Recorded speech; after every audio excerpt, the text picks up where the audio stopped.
அனைவருக்கும் வணக்கம்.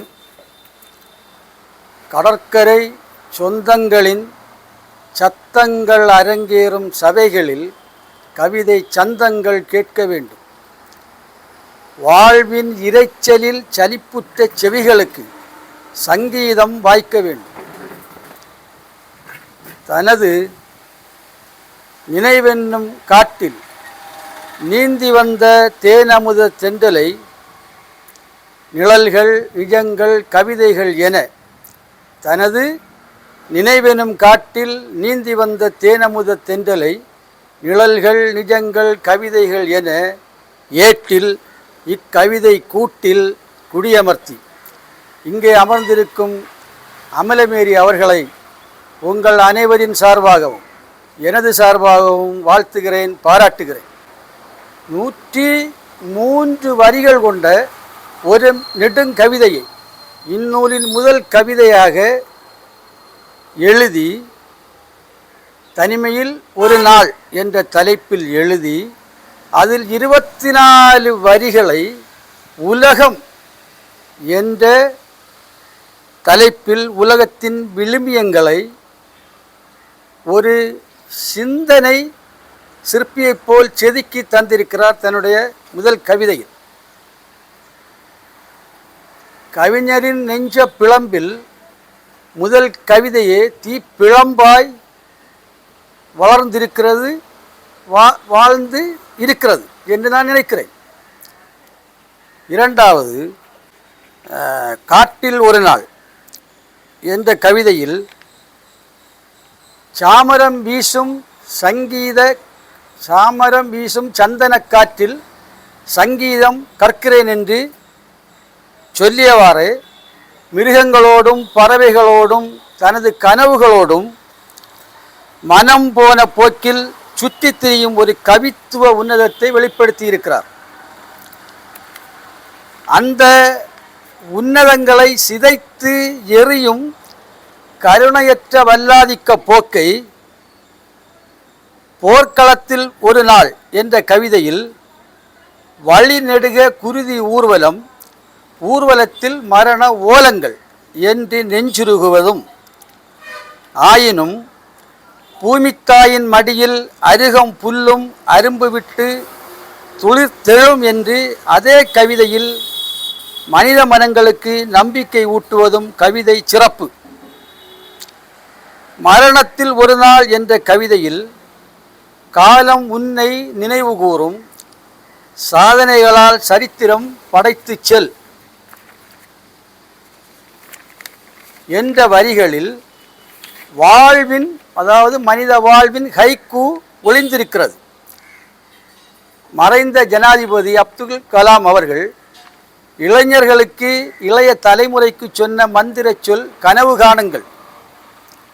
அதற்கு மெருகூட்டுவது போல் தனது 5வது கவிதையில் கனவுகளின் காலம் அது ஒரு பொற்காலம், இதயவாசல் திறந்தால் இலவசமாக வந்து வசிக்கும் வசந்த காலம் என்று எழுதி நம்மை வியப்பில் ஆழ்த்தி செல்கிறார் கவிஞர். நூலகம் கனவுகளின் சாதனை கூடம், புத்தக ஆயுதம் ஏந்த பிள்ளைகளுக்கு கற்றுக் கொடுங்கள் என்று நூலகம் கவிதையில் வீரியமுள்ள ஒரு கருத்து குறியீடை முன்வைக்கிறார். பெண், ஆண்மகன், ஆதிசக்தி, எழுந்து வா, பகுத்தறிவு, பகலவனின் பெண் என்ற கவிதைகளில் பாரதியின் கருத்துக்களை பூவுக்குள் பூகம்பமாக பொங்கி எழுந்து ஏன் தலைகுனிந்தாய் என் தமிழ் மகளே, புறப்படு உன் விடியலுக்காய் புரட்சி பெண்ணை என ஒரு பெண் பாரதியாக வீறு நடை போடுகிறார் நம் புரட்சி கவிஞர் அமலமேரி.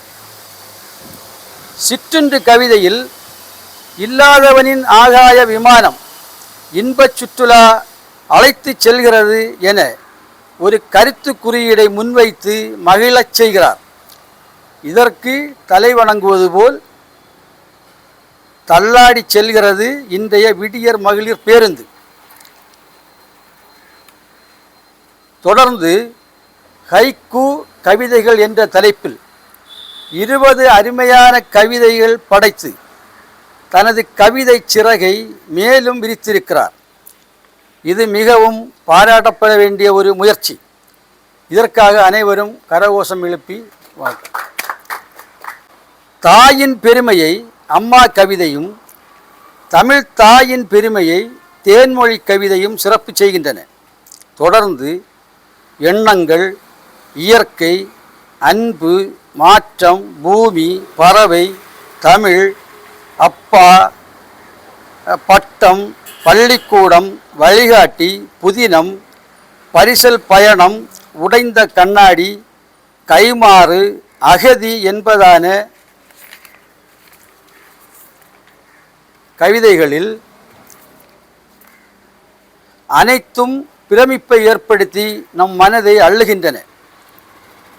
நான் முதலில் கூறியது போல அத்தனை திசைகளில் இருந்தும் தனது கவிதை கரங்களால் பனித்துளி முதல் யுத்த களம் வரை வாழ்க்கையை, சொற்சித்திரங்களை வாரி எடுத்து தந்திருக்கிறார் நமது கவிஞர். ஆயினும் இக்கவிதை கூட்டிலிருந்து ஒரு குரல் இதற்கு மேலும் கவிஞர் என்னை வளைப்பது நியாயமா என்று கேட்கிறது. சற்று பொறுத்திரு, கவிஞருக்கு நினைவூட்டுகிறேன் என்று நான். தமிழ் சித்திரமே என்ற கவிதையில் வானவில்லை வளைத்து வண்ணங்களை குலைத்து வனைந்தெடுத்த வண்ண சித்திரமே என்றழைக்கும் கவிஞரிடம் சற்று நாணத்துடன் வானவில் சொல்கிறது, ஏற்கனவே நான் வளைந்தே கிடக்கிறேன், கவிஞர் என்னை இன்னும் வளைப்பது நியாயமா? வானவில் கேட்பதிலும் ஒரு நியாயம் இருப்பதாகவே எனக்கு தோன்றுகிறது. ஏனென்றால்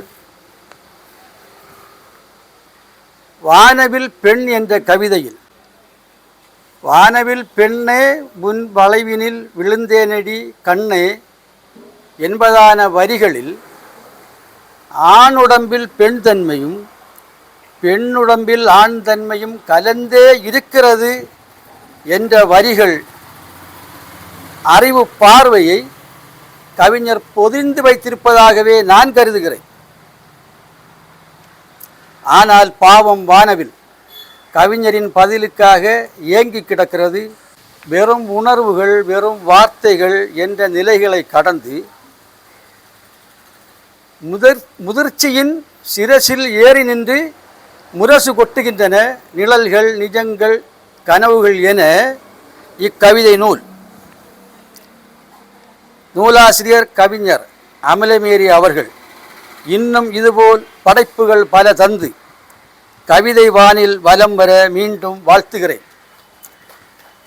வாழ்த்தும் அதே வேளையில் இங்கே வருகை தந்திருக்கும் நமது இளம் எழுத்தாளர் ரூசோ டினோ அவர்களையும் நான் மனதார வாழ்த்துகிறேன். மேலும் என் வாழ்வில் முதல் முறையாக ஒரு நூலை ஆய்வு செய்து நூல் உரையாற்ற வாய்ப்பளித்து என் கன்னி பேச்சுக்கு களம் அமைத்து தந்த கடற்கரை கலை இலக்கிய மாமன்றத்தின் தலைவர், இனிமை நிறைந்த இனியவர் ரைமன் சாகர் அவர்களை மற்றும் இக்கூட்டத்திற்கு தலைமையேற்றிருக்கும் முனைவர் ஆன்சிமோல் அவர்களை, செயலர் சகாய் சுஷி அவர்களை மற்றும் இங்கே வருகை தந்திருக்கும் அனைவருக்கும் இந்நேரத்தில் என்னுடைய நன்றிகளை தெரிவித்துக் கொள்கிறேன். அனைத்திற்கும் மேலாக